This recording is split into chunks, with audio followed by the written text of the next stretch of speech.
আজকে আমরা চলে গেলাম most one of the popularity Rubayat Fatema Toni ওরফে সানবিজ বাই তনির মেলাতে। একজন সফল নারী উদ্যোক্তা, আপনার আমার সবার অনেক অনেক খুব পছন্দের একজন। রাস্তায় বের হওয়ার পর অনেক দিন পর আমার সুন্দরী বান্ধবীর সাথে দেখা, তার সাথে অনেক দিন পর এক রিক্সায় ওঠার সৌভাগ্য হলো। আমি কিন্তু একা যাচ্ছি না, আপনাদের যশোরের সেলিব্রিটি রিতাস ব্লগ, তার সাথে অবশেষে আজকে আমার দেখা হবে ফাইনালি। তার জন্য আমি ওয়েট করছিলাম সে কখন আসবে, অপেক্ষা করতে করতে সে চলে এসলো। এসে সে আমার হাতে একটা চকলেট ধরা দিয়েছে, এটা আমার গিফট।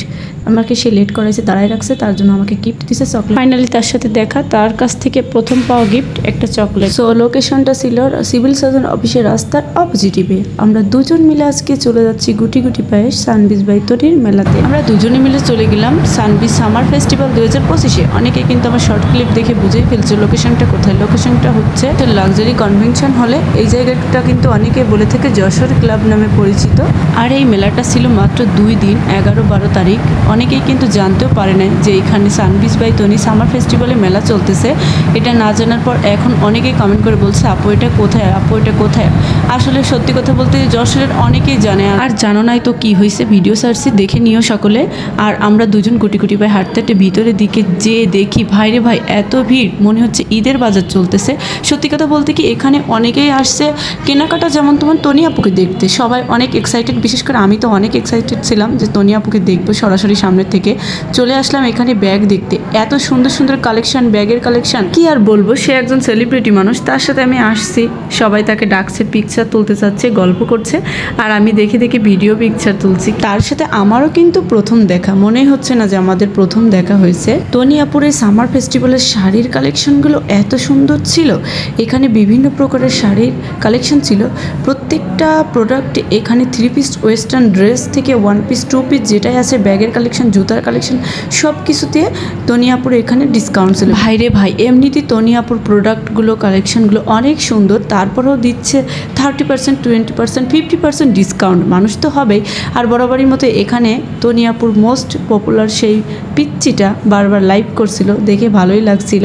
আমরা এখানে একটু ঢং করতেছিলাম, আয়না যেহেতু পেয়েছি লোকজনের মধ্যে। ভাইয়ারা খুবই হতাশ, তাদের কাছে আমরা জানতে চাইছি ভাইয়া যশোর জেলা কেমন লাগছে। তারা বলছে আমরা খুবই হতাশ, যশোর জেলার মানুষ একদমই কেনাকাটা করে না, যশোর জেলার মানুষ খুবই কম কেনাকাটা করে। যশোর জেলায় এসে তারা আমাদের প্রতি খুবই বিরক্ত হয়ে গিয়েছে।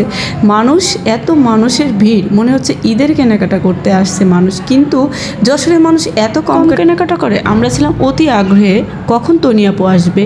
সব থেকে বড় বিষয় হচ্ছে তনি আপুকে দেখার আগ্রহটা অনেক বেশি ছিল। আপু কখন, তখন তনি আপু ছিল খুলনাতে। খুলনাতে যেহেতু আপুর আউটলেট আছে, ওইখানে আপু লাইভ করছিল আর বারবারই বলতেছিল আপু যশোরে আসবে। আর আমাদের যশোরে যেহেতু আপুর কোনো আউটলেট না থাকার কারণে সামার ফেস্টিভ্যালে এত এত মানুষ এসছে আপুর এইসব কালেকশন দেখতে। পিচ্চিটা হচ্ছে তনি আপুর লাইভ প্রেজেন্টার, সে খুবই সুন্দর লাইভ প্রেজেন্ট করতে পারে। তার সাথে আমরা কিছুক্ষণ গল্প গুজব করলাম, তার কাছে জিজ্ঞাসা করছিলাম তনি আপু কখন আসবে, কিন্তু সে কিছুই বলতে পারছে না।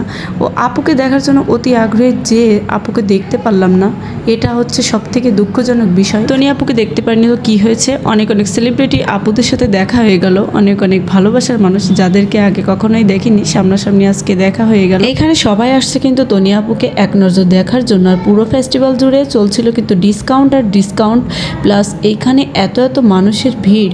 আর যেসব আপুরা এখন কমেন্ট করছে এটা কোথায় কোথায়, এখন আর এটা জেনে লাভ নাই, কারণ এই সামার ফেস্টিভ্যাল কিন্তু শেষ, জাস্ট 2 দিনের জন্য আসছে। যারা যাও নাই তারা মিস করছো।